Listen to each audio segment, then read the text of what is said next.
Self-strength is not confidence. Confidence is a feeling. It says something like, I can handle this. But what about when you can't? When the deal falls apart? Or when a relationship exposes something about yourself that you didn't want to see? Or when you're sitting alone with nothing to optimize and the silence gets really loud?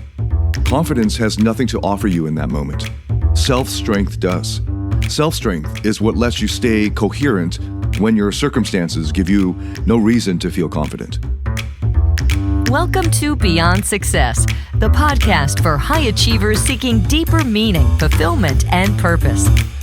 Now, here's your host, world-renowned leadership coach and therapist, David Tian, PhD. A founder closes a multi-million-dollar exit. His lawyers send champagne. His investors send congratulations. Everyone he worked with for the last 7 years sends some version of the same message. You did it! And he did do it. So now he's sitting in a rented apartment in a city that he moved to for the deal. He's eating pad thai out of a takeout container, and where pride should be, there's this hollow ringing. He's not depressed. If you asked him, he'd say he's fine, and he'd mostly mean it. He's not ungrateful either. He knows what he accomplished. He did everything right. So why does it feel like the champagne was meant for someone else? Here's the thing most people get wrong about this moment. They assume the hollowness means that something went wrong, that the exit wasn't big enough, or the sacrifices were too great. But the hollowness isn't about any of that. It's a sign that something important was never built. And not the company got built. What was never built is the capacity to actually receive the fullness of what life offers, to let the feeling of fulfillment arrive, to let another person matter deeply, to let a moment of stillness feel like enough. That capacity has a name. I've been calling it self-strength in the past few episodes. And this is the episode where we talk about how to build it. Not in childhood where it forms naturally, but now, as an adult, after the version of you succeeded while compensating for its absence. Because that's the real puzzle, right? The compensation worked. It worked beautifully. It carried you through decades of building and hustling and winning. And now you're standing in the middle of everything you earned, and you don't feel much of it. So let's back up for a moment. If you've been listening to this series, you've heard me use the term self-strength across the past few episodes now. If this is your first one, here is what we're talking about. Self-strength is the psychological capacity that lets a person hold complexity without collapsing. By collapsing, I mean two things, rigidity or chaos. Rigidity is when you clamp down, you control everything. And chaos is the opposite, where you get flooded, overwhelmed, or reactive. Self-strength is what sits between those two. Tolerance for uncertainty, the ability to hold contradictory emotions without needing to resolve them immediately, a stable sense of who you are that doesn't require external validation in order to hold it together. And here's a key distinction. Self-strength is not confidence. Confidence is a feeling. It says something like, I can handle this. But what about when you can't? When the deal falls apart? Or when a relationship exposes something about yourself that you didn't want to see? Or when you're sitting alone with nothing to optimize and the silence gets really loud? Confidence has nothing to offer you in that moment. Self-strength does. Self-strength is what lets you stay coherent when your circumstances give you no reason to feel confident. So the central claim here is that self-strength is what allows achievement and love to coexist in the same person without one cannibalizing the other. Without self-strength, success amplifies insecurity. With self-strength, the person who built something significant can actually enjoy the life he built. So this raises a question. If self-strength is shaped primarily in childhood through attuned caregiving, through thousands of small moments of rupture and repair, then what happens to that person who didn't get that? Are they just stuck? Or can this capacity be built in adulthood later on different terms? But before we get to the answer, let's deal with the three most common wrong answers. Because if you're an achiever or if you have a strong drive for success, you've probably tried all three of these. The first one comes from the personal development world. So this would be something like read more books, build better habits, adopt a new mindset. This is the default setting for people who have solved hard problems through study. And it makes total sense. Until you realize that self-strength isn't a mindset.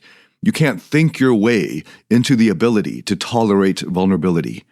That's like reading a book about swimming and then wondering why you still panic in deep water. Most personal development operates on the surface layer. It gives you new scripts or a better vocabulary for the same avoidance. A man with low self-strength and a shelf of self-help books is still a man with low self-strength. He just describes his patterns more articulately now. The second wrong answer is the one that feels very natural to high achievers, and it's the work harder approach. Build inner strength the way you built your company, through discipline, repetition, force of will. Wake up earlier, journal harder, meditate with the same intensity you brought to fundraising. But self-strength doesn't respond to force. The psychological traits that made you successful, like the relentless drive, the high standards, the refusal to quit, those are often the compensating mechanisms that formed in the absence of self-strength. So when you try to use those same traits to build self-strength, you're using the compensation to fix what the compensation was compensating for. The tool and the problem are the same thing. So the third wrong answer comes from therapeutic culture, and this would be something like, open up, be vulnerable, share your feelings. But telling a man with thin self-strength to be vulnerable is like telling someone with a broken leg to go for a run. The instruction assumes the very capacity it's trying to build. Real vulnerability requires a self that's sturdy enough to risk exposure without falling apart. So what happens when a man forces vulnerability before that sturdiness exists? Well, he ends up experiencing it as humiliation. He retreats further than where he started, and the advice backfired because it skipped the prerequisite. The people giving this advice usually mean well. They're not wrong in principle. They're wrong in sequence. And the sequence here matters enormously when it comes to psychological development. So, if the usual answers don't work, then how does self-strength actually get built? To answer this, we need to go back to how it forms in the first place. In childhood, self-strength doesn't develop through instruction. Like, nobody teaches a 2-year-old to regulate her emotions by explaining the theory. Instead, it forms through relationship. Okay, here's an example of how this works. A child reaches for a caregiver. Sometimes the caregiver responds well, like she's attuned, she's warm, she gets it right. And sometimes the caregiver responds poorly. Maybe she's distracted or irritable, or she misreads what the child needs. And the child's psyche learns to navigate that gap, the gap between what the child needs and what the child actually gets. So thousands of these micro moments build the child's internal system growing up. And here's the part that surprises a lot of people. It's not built from perfect parenting or perfect caregiving. It's actually built from good enough caregiving, from rupture that gets repaired. Like the mother snaps at the child, but then comes back 20 minutes later and reconnects, apologizes, reconnects. Or the father misses the cue and then notices and tries again. That cycle, the breaking and then the mending, is what actually builds a stable internal structure. The child learns lessons that are hard to put into words because they were never words to begin with. The child learns, I can want something and not get it immediately, and I will still survive. Or I can feel hurt, and then I can feel better. Or I can be angry at someone I love, and the love is still there. These aren't ideas the child learns intellectually. They become the texture of his or her inner world. They become the background hum of what it feels like to be alive. Now, for many high achievers, what was missing in childhood wasn't dramatic. And this is important because a lot of people dismiss this whole line of thinking by saying, I had a normal childhood. It was totally fine. And they're probably not lying. No one needs to have been beaten or abused or abandoned in order for self-strength to be underdeveloped. Often what was missing was much subtler than that, like a parent who was competent but emotionally absent or flat, or a household that valued performance and stayed silent on your inner experience, or a family where love was real but felt conditional on being impressive. So the child adapts. He figures out, without anyone telling him, that his worth comes from what he produces, or he learns to generate his own sense of value through achievement. And the thing is, that adaptation actually works. It works very well. It carries him through school, through his career, through a successful exit. The problem is that the adaptation was never meant to be permanent. It was an adaptation. It was a workaround, a patch on a system that needed something deeper. And workarounds eventually break under enough pressure. Usually the pressure of intimacy, or maybe of stillness, or of a life that suddenly has no next milestone to chase. Sometimes the real problem isn't more effort or more motivation. It's knowing the right direction. A lot of people listening to this podcast are capable and driven. Things still look fine on paper, but life still feels strangely flat. When that happens, more advice usually isn't the answer. Clarity is. I've put together a short assessment that takes about 2 minutes. It's simply a way to see which area deserves your attention most right now, whether that's relationships, decision-making, or how pressure is being handled day to day. Based on your responses, you'll be sent a short set of masterclasses related to that area. If that sounds useful, you can find it at dtphd.com/quiz. That's dtphd.com/quiz. So here's what developmental psychology tells us. And this is really important for any achiever listening. The same mechanism that built self-strength in childhood can operate in adulthood. The mechanism is relational. It happens between people, not inside a person's head alone. The reason therapy works, when it does work, is not because of the insights that you get from it. The insights are useful. They give you a map, but they're not the driver of the change. The driver is the relationship itself, a corrective relational experience, a space where a person can bring the parts of himself that he learned to hide and discover that the relationship survives that exposure, that he survives it. Top researchers like Siegel and Fonagy and the whole body of attachment research have shown that the adult brain retains the capacity for what they call earned secure attachment. Earned secure attachment. The window doesn't close. That's not some soft claim. The evidence behind it is substantial. And the irony is that the thing you need in order to build self-strength, which is a genuine relationship where you can be fully known, is exactly the thing that feels impossible without self-strength. The person who most needs connection is the person for whom connection feels most dangerous. You'd think that circularity would be a trap, but it's actually the doorway. Walking through it just requires a very specific kind of support. So, what does it actually look like when self-strength develops in an adult? It shows up in 3 main domains as capacities, things that self-strength enables you to do that you couldn't do before. The first is the capacity for love. And we have to be really specific here because this word carries so much baggage that it's almost useless. Love here doesn't mean romance. It means the ability to let another person matter so much to you without that mattering feeling like a threat to your autonomy or your identity. A man with thin self-strength or weak self-strength experiences closeness as a kind of danger. Not consciously, he doesn't think intimacy is dangerous. He just finds himself maybe pulling away after the 3rd date, or he picks women who are exciting but unreliable, or he picks women who are reliable but whom he doesn't respect or have any passion with. Either way, he keeps choosing situations where real intimacy can't form, and he tells himself the problem is that he hasn't met the right person. The capacity for love means his nervous system can tolerate being important to someone or potentially being hurt, that the more he loves, the more vulnerable he is to being hurt by its loss. It means he can disappoint someone he cares about and not experience that as catastrophe. It means he can be attached to someone without that attachment feeling like a weakness or a dependency.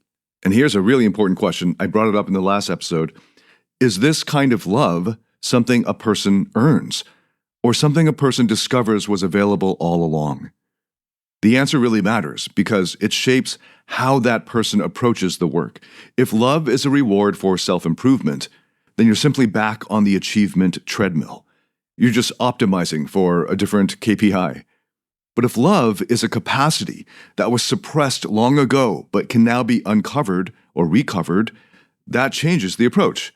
If it is a capacity that is natural but suppressed, then that changes the whole approach, right? So the work here isn't additive. It's not adding. It's not addition. It's obstacle removal. The second capacity is meaning. After an exit, many founders discovered that the meaning they derived from their work was partly real, but also partly a cover story. The real part was that they built something, they solved problems, they led people, and all of that was genuine. The cover part was that the work absorbed so much of their attention that they never had to confront the question of what their life is actually about. And meaning is different from purpose. People treat these as the same thing, but they're actually not. Purpose is a direction. It points somewhere. Meaning is a felt sense that your life is coherent, that the pieces connect, that what you do and who you are aren't strangers to each other. Self-strength enables meaning because meaning requires holding uncertainty, tension, complexity. A meaningful life includes failure, loss, boredom, contradiction. A person with weak self-strength can't hold those. He needs the story to be clean. He edits out the parts that don't fit the easy, clean narrative. And then he wonders why his life actually feels hollow even though his resume is long. Meaning isn't something that you construct like some kind of business plan. It's something that emerges when you stop curating or tightly controlling your experience so aggressively. A tree doesn't decide to grow towards the light. It grows towards the light because that's what happens when nothing's blocking it. Self-strength removes the blockage. The meaning was already trying to come through. The third domain is power. And by power here, I mean something very specific. It's not control. It's not dominance. It's the ability, instead, to act from your actual values instead of from your defenses. A man with thin self-strength exercises power reactively. He dominates because he's afraid of being overlooked. He controls because uncertainty feels too unbearable. He micromanages because trust requires a vulnerability that he's afraid to access. That's not power. That's just like anxiety that looks professional. Real power, true power, which you might call, from a psychotherapeutic perspective, integrated power, looks different. Real power is calmer, steadier. It includes the ability to hold authority without needing everyone to acknowledge it. The ability to say no without making it a confrontation. The ability to change your mind when the evidence warrants it without experiencing that as some kind of defeat. This is the capacity that makes a man trustworthy to others naturally. Not trustworthy in the sense of just keeping promises, though that matters. I mean trustworthy in a much deeper sense. Like when people sense that someone's actions come from his center or core instead of from his wounds, they relax around this person. They follow him differently. They open up to him. This is the quality that most founders think they project, but that few actually possess. And you can't fake this. You can't pretend centeredness. People can feel the difference between someone who is calm because he's integrated and someone who's calm because he learned to suppress. The first person makes a room feel safe. The second makes a room feel micromanaged. And everyone in that room knows which one they're dealing with, even if they can't put words to it consciously. So those are the three domains: love, meaning, and power. And if you're recognizing yourself in these descriptions, the natural next question is, what does the work of building them actually look like? Building self-strength as an adult is slower than building a company. It doesn't follow a roadmap. There's no term sheet, no KPI dashboard, no quarterly review. And that's exactly why high achievers resist it. Not because it's difficult, but because it's a kind of difficulty they're not used to. The difficulty here isn't intensity. The difficulty is patience with uncertainty. It's staying with something that can't be optimized. What it requires, at minimum, is a relationship where the old defenses get activated, and instead of falling into the usual toxic patterns, you stay present and examine them. This is a relationship where the parts of you that learn to hide can finally truly surface without you feeling like the world is ending. This usually means working with someone, a therapist or an advisor, someone skilled in this particular territory, because the patterns that need to shift are the same patterns that prevent you from seeing them on your own. So there's a philosophical question here. The modern achievement model assumes the self is built by adding to it. More skills, more knowledge, more experiences. The ancient contemplative traditions, both East and West, actually suggest the opposite, that the self that can love and find meaning and exercise power with integrity isn't something that you build. It's instead something that is uncovered. The defensive layers that formed in response to this early pain are precisely what's in the way. So the work is not additive, it's subtractive. Which model is right matters less than the fact that both point to the same practical conclusion. You can't do this alone, and you can't do it through effort alone. Something in the approach has to be fundamentally different from how you've approached everything else. If it feels familiar, then it's probably not working. And notice what happens when you sit with that idea. If you feel resistance, if some part of you says, I should be able to figure this out on my own, that resistance itself is worth examining, because the belief that you should be able to do everything on your own is itself a symptom of weak self-strength. The need to be self-sufficient at all costs is actually not strength. It's a compensating defense, a kind of defensive mechanism that looks like strength. And it may be the single most important thing standing between you and the life that you actually want. So let me take you back to where we started. The man from the opening. Same rented apartment, same takeout container, but now something important is very different. But not because his circumstances externally have changed. What changed is his ability to be fully present in his own life. He can feel the pride now, not as something he needs anyone else to verify, but as a kind of quiet recognition of, I built that. And he can feel the loneliness without it meaning something is wrong with him. He can sit with both at the same time. The pride and the loneliness, they don't cancel each other out. They coexist. In that coexistence, the ability to hold achievement and ache in the same moment without needing to resolve the tension, that's an example of self-strength. And this is what's available. It's not some kind of perfection or perpetual happiness or something. It's something better than either of those. A life that you can fully inhabit, where success doesn't hollow you out and love doesn't threaten to overwhelm you, where you can build something extraordinary and still find full fulfillment at the end of it. The door is there, and it's actually been there the whole time.